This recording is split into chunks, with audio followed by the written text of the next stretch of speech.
Hello everyone, welcome to my channel Kamakshi tarot.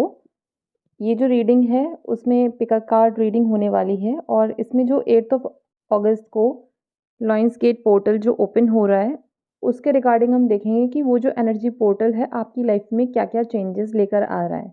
तो जो first card है वो है 53 एंड उसका जो टैग लाइन है वो है अपोजिशन या कन्फ्रंटेशन।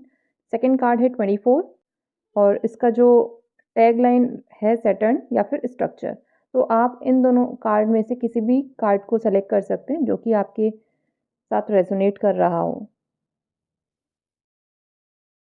तो जिन्होंने भी फर्स्ट कार्ड को सेलेक्ट किया है 53 नंबर जिस पर मेंशन है उनके लिए अब हम रीडिंग देख लेते हैं कि क्या एनर्जी में चेंजेस आने वाले हैं।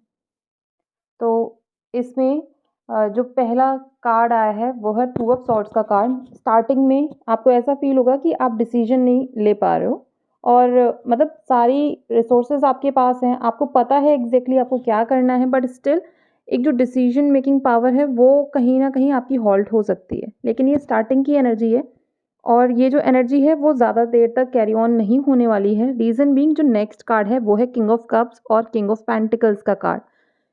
तो ये लिटरली बहुत पॉजिटिव एनर्जी है क्योंकि दोनों ही किंग के कार्ड्स आ चुके हैं। मीन्स जो भी आपकी डिसीजन मेकिंग पावर अभी कमज़ोर हो रही थी इमोशनली और पैसे के वजह से भी, ठीक है, यहाँ पे मैं दोनों ऑप्शन लेकर चल रही हूँ क्योंकि यहाँ पर कप्स का और पेंटिकल्स दोनों का ही कार्ड है।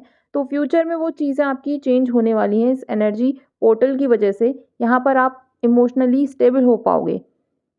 आप कमिटेड हो, नहीं हो, या फिर किसी को पसंद करते हो, नहीं करते हो, आप अगर मैरिड हो, ये सबके लिए सेम एनर्जी अभी कैरी कर रहा है क्योंकि किंग ऑफ कप्स में ऐसा पर्सन होता है जो कि अपने आप खुद से खुश रहता है। उसको किसी सेकंड पर्सन या एनवायरनमेंट से कोई इफ़ेक्ट नहीं पड़ता है। वो अपने लिए ना एनवायरनमेंट खुद अच्छा क्रिएट कर लेता है। और जो किंग ऑफ पेंटिकल्स का सिनेरियो आपको दिख ही रहा है क्योंकि फाइनेंशियल स्टेबिलिटी भी आपकी लाइफ में आएगी। बट यहाँ पे एक छोटी-सी ट्रिक ये है कि ये जो भी खुशियाँ हैं या फिर जो सक्सेस मिलेगी आपको, इमोशनल स्टेबिलिटी मिलेगी, वो ऐसी स्टेबिलिटी है कि आप लोगों के साथ नहीं, उसको अभी स्टार्टिंग में जो इनिशियल स्टेज में जब आपका डिसीजन आप ले लोगे, उस वाली जो हॉल्ट वाली एनर्जी है उससे निकल जाओगे। उसके बाद क्या होगा कि जो खुशियाँ आएँगी स्टार्टिंग में, मैं आपको यही सजेस्ट करूँगी कि सबको बताने की ज़रूरत नहीं है क्योंकि नज़र बहुत जल्दी लगती है। लोगों को आपकी खुशी से ज़्यादा आपके डाउनफॉल का इंतज़ार जो होता है ना, तो वो चीज़ मत करना कि सबको बता दिया। पहले आप उसको अकेले में रह के उस हैप्पीनेस को, उस सक्सेस को एन्जॉय करो और जो भी आपका पैसा है, उसको अपने तक ही सीमित रखो। मतलब किसी को एग्ज़ैक्ट अमाउंट बताने की ज़रूरत नहीं है कि हमारे पास ये पैसा आ गया या हमारी ये डील फाइनल हो गई या फिर हम इस पर्सन को पसंद करते थे, उसके साथ अगर हमारी कुछ लड़ाइयाँ थी तो वो सॉर्ट आउट हो गई हैं। तो एज़ सच आपको स्टार्टिंग में कुछ मेंशन नहीं करनी है। और नेक्स्ट कार्ड जो है यहाँ पर टू ऑफ कप्स का कार्ड है। तो इस टाइम पीरियड में ना ऐसे किसी पर्सन से आप मिल सकते हो जो कि सेम एनर्जी आपकी कैरी कर रहा है। तो आप उस इंसान से जो भी एक्सपेक्ट कर रहे हो ना, वो एनर्जी आप अपने अंदर खुद लेकर आओ। मीन्स अगर आप चाहते हो कि सामने वाला पर्सन बहुत ज़्यादा स्ट्रांग हो, तो उसके लिए आपको भी स्ट्रांग बनना पड़ेगा। इमोशनली स्टेबल हो, तो आपको भी इमोशनली स्टेबल बनना पड़ेगा। मीन्स मिरर एनर्जी वाला यहाँ पर सिनेरियो क्रिएट हो रहा है और हो सकता है कि इस टाइम पीरियड में आपको कोई प्रपोज़ भी कर दे या फिर आप खुद भी किसी को जाकर प्रपोज़ कर सकते हो। बिकॉज़ जो एनर्जी है ना वो एक्सट्रीम एनर्जी यहाँ पर शो कर रहा है और यहाँ पर टू ऑफ सॉर्ड्स के नीचे ही टू ऑफ कप्स का कार्ड आया है। तो एक चीज़ यहाँ पर क्लियर है कि हो सकता है कि आप अपनी लव लाइफ़ के रिगार्डिंग कुछ डिसीजन जो लेना चाह रहे थे, वो चीज़ें अगर बन नहीं रही थी, तो इस टाइम पीरियड में बनेंगी। और यहाँ पर नेक्स्ट कार्ड जो है एट ऑफ कप्स का कार्ड है, तो इसको ये मत सोचना कि नेगेटिव कार्ड आ गया, यहाँ तो ये पर्सन पीठ दिखाकर जा रहा है। यहाँ पर वो चीज़ नहीं क्रिएट हो रही है क्योंकि जो फाइनल कार्ड आया है, वो थ्री ऑफ कप्स का कार्ड है। ये पॉजिटिव सिनेरियो है।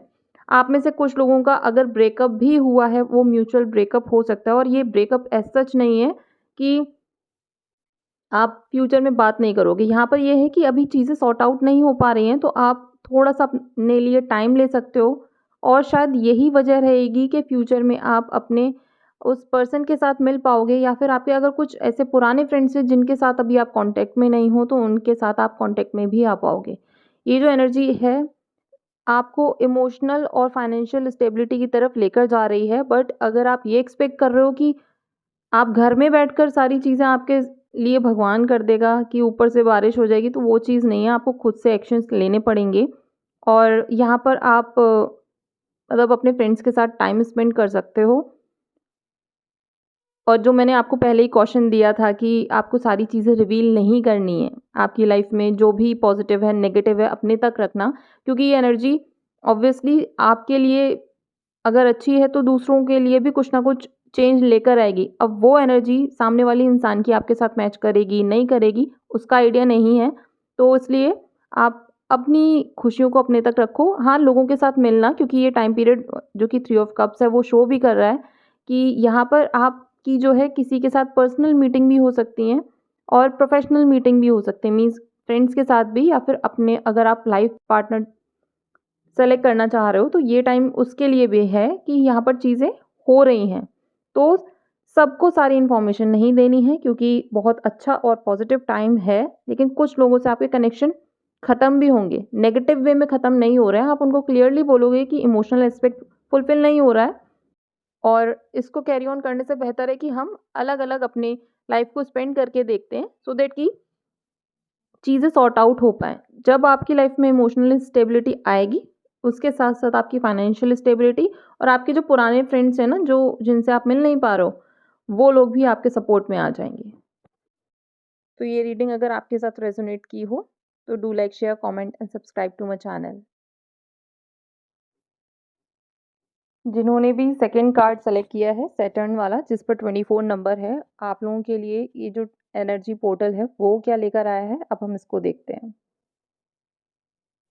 सबसे पहला कार्ड एस ऑफ पेंटिकल्स का है, तो अपॉर्चुनिटीज़ आएँगी। बहुत बड़ी अपॉर्चुनिटीज़ की बात नहीं कर रही हूँ, इनिशियल स्टेजेस की जो होती हैं, छोटी-छोटी, जो कि अगर आप चाहो अपने हार्ड वर्क से उसको अच्छे से यूटिलाइज़ करके बड़ा बना सकते हो, ठीक है?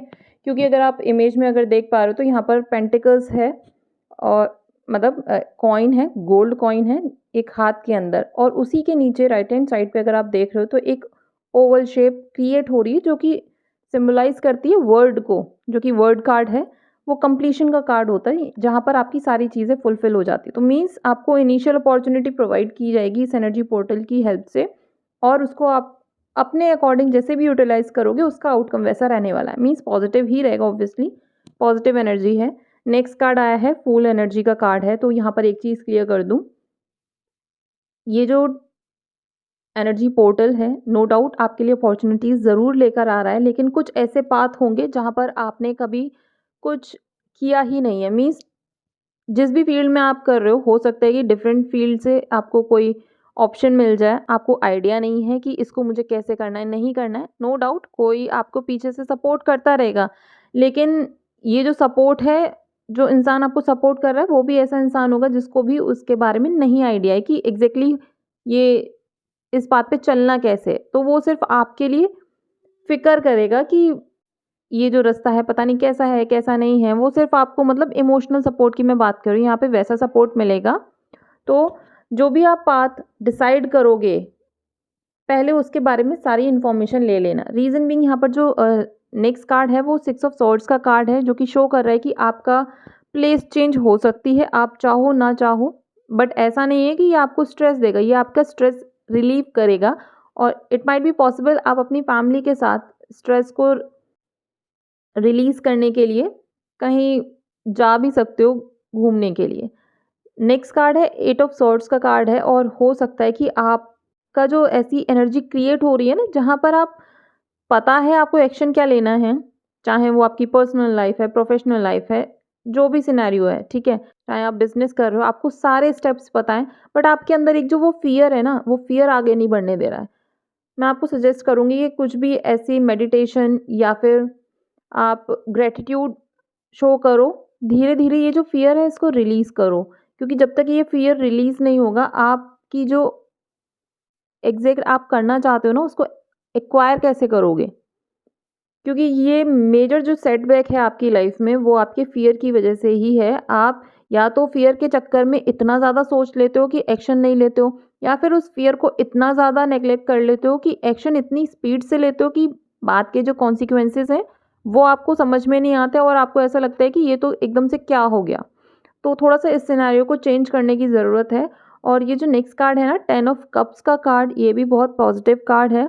ये एक छोटी सी ट्रिप को सिग्निफाई करता है वैसे तो, अपनी पूरी फैमिली के साथ, मीन्स अपने मम्मी पापा के साथ और आपके जो भाई बहन हैं, या फिर ये भी पॉसिबिलिटी है आप जिस लोगों को अपनी फैमिली मानते हो, ठीक है, फ्रेंड्स भी हो सकते हैं कि जो लोग आपको हमेशा सपोर्ट करते हैं, इमोशनल स्टेबिलिटी आपको प्रोवाइड करते हैं। तो छोटी सी ट्रिप आप कहीं पर कर सकते हो जहाँ पर ज़्यादा लोग नहीं हैं और आप अपना थोड़ा सा पीसफुल टाइम स्पेंड कर सकते हो। तो यानी कि यहाँ पर जो है कार्ड्स के थ्रू ना इमोशनल स्टेबिलिटी तो शो हो रही है, फाइनेंशियल अपॉर्चुनिटी मिल रही है, बट अगर आप ये सोचो कि आपका जो मेंटल स्ट्रेस है वो कम हो रहा है, वो कम हो रहा है नो डाउट, बट उसको कम करने के लिए आपको अपने फ़ियर्स से लड़ना पड़ेगा, क्योंकि आप बहुत ज़्यादा प्रोक्रेस्टिनेट कर रहे हो कि मैं अगर ऐसा काम करूँगा तो मेरे को पता नहीं क्या ही कोई दुनिया बोल देगी। लोग आपको जो बोले बोलने दो, क्योंकि कोई खिलाने नहीं आ रहा है आपको। जो भी आप कर रहे हो आप अपने दम पर कर रहे हो या आपकी फैमिली सपोर्ट कर रही है, जो भी सिनेरियो है, 4 लोगों की बात सुनने की ज़रूरत नहीं है, आपको अपने ऊपर काम करना है, अपने फ़ियर्स के ऊपर काम करना है। रीज़न क्योंकि यहाँ पे जो ये कार्ड है ना, सैटर्न का कार्ड, ये जो है सैटर्न क्या चाहता है आपसे, स्ट्रक्चर क्रिएट करना, कि आपने जो अपनी लाइफ में डिसिप्लिन खो दिया है, आप प्लीज़ उसको लेकर आओ। छोटे-छोटे गोल्स क्रिएट करो, उनको कंप्लीट करो।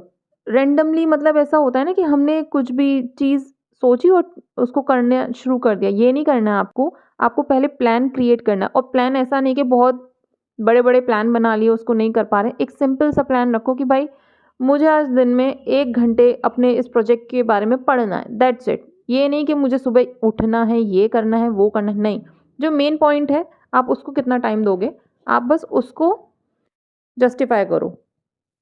लास्ट कार्ड जो है पेज ऑफ कप्स का कार्ड है। इस टाइम पीरियड में ये भी पॉसिबिलिटी है कि कोई पुराना इंसान आपकी लाइफ में आ सकता है, आपको प्रपोज कर सकता है, ठीक है, क्योंकि आप उसके लिए ना एज अ ट्रॉफी हो, और ये चीज़ उसको शायद अब समझ में आ रही है कि भाई मैंने गलती कर दी इस इंसान को अपनी लाइफ से दूर करके। तो जो इमोशनल स्टेबिलिटी वो और लोगों में ढूंढ रहे हैं ना, वो चीज़ उनको नहीं मिलेगी, और इस टाइम पीरियड में डायरेक्टली इनडायरेक्टली पॉसिबल है कि वो आपसे कनेक्ट करने की कोशिश करेंगे, सो दैट कि आप उनकी लाइफ में वापस आ पाओ, उनकी लाइफ में जो इमोशनल स्टेबिलिटी चली गई है वो वापस स्टेबल हो पाए। और ऐसा भी नहीं मैं ये बोलूँगी कि वो एकदम ही बड़े पॉजिटिव माइंडसेट से आ रहा है, पॉजिटिव माइंडसेट उनका खुद के लिए है। वो आपसे एक्सपेक्ट करते हैं कि आप उनके लिए वो सब करो जो उनके लिए स्टेबिलिटी लाएगा इमोशनली। तो अगर आपको उस इंसान के पास वापस जाना भी है तो उसके सारे प्रोज़ एंड कॉन्स लिख लेना, जब आप उसके साथ थे तब उसने आपको कैसे ट्रीट किया था, जब आप उसके साथ नहीं हो तब उसने कैसे ट्रीट किया है, ठीक है? ये चीज़ें सोचने समझने के बाद ही आप उस इंसान को एक्सेप्ट करना। और ये सिर्फ़ इमोशनल टर्म्स में बात नहीं कर रही हूँ, मैं लाइफ़ के जनरल पर्सपेक्टिव से भी मैं बात कर रही हूँ, क्योंकि ये जो एनर्जी है, इस टाइम पीरियड में ऐसा है कि एनर्जी बहुत स्पीड से आ रही है, जा रही है, वो वाला सिनेरियो क्रिएट होगा। तो जो भी डिसीज़न, नो डाउट ये जो मैंने बात बोली है ऑब्वियसली ये सही है कि आपको थोड़ा-सा मतलब इमोशनल स्टेबिलिटी को अपने लेवल से भी चेक करना पड़ेगा, क्योंकि जब मैं ये चीज़ बोल रही थी आपने साउंड सुनी होगी मोबाइल की, मैसेज की साउंड है जो कि ये रैंडमली एकदम से आया, क्योंकि नेट ऑन भी नहीं है कि किसी का मैसेज हो। तो ये एक इंडिकेशन है आप लोगों के लिए कि अगर कोई पुराना इंसान आपकी लाइफ में दोबारा आ रहा है तो प्लीज़ ये चीज़ें अपने माइंड में पहले कैलकुलेट कर लेना कि उसने आपको कैसे ट्रीट किया था और इस टाइम पीरियड में वो कैसे ट्रीट कर रहा है, कंपैरिजन करना, और अगर वो आपके लिए सही हो तभी उसे एक्सेप्ट करना, वरना लड़ने की ज़रूरत नहीं है। उसको प्यार से भी समझा के बोल सकते हो कि भाई मुझे अभी इमोशनल स्टेबिलिटी अपनी लाइफ में अपनी फैमिली से मिल रही है, और अभी मैं मतलब ये नहीं है कि उसको सब कुछ बता देना है कि मैं इस इंसान के साथ हूँ, ये सब नहीं। आपको सीधे-सीधे बोलना है कि अभी मैं आपके बारे में सोच नहीं रही हूँ या नहीं रहा हूँ, और मुझे अपनी फैमिली के साथ टाइम स्पेंड करने में ज़्यादा अच्छा लग रहा है। फ्यूचर में बात करेंगे। इस तरीके से आपको नेग्लेक्ट करना है, लड़ना नहीं है। ठीक है? तो ये रीडिंग अगर आपके साथ रेज़ोनेट की हो तो do like, share, comment and subscribe to my channel.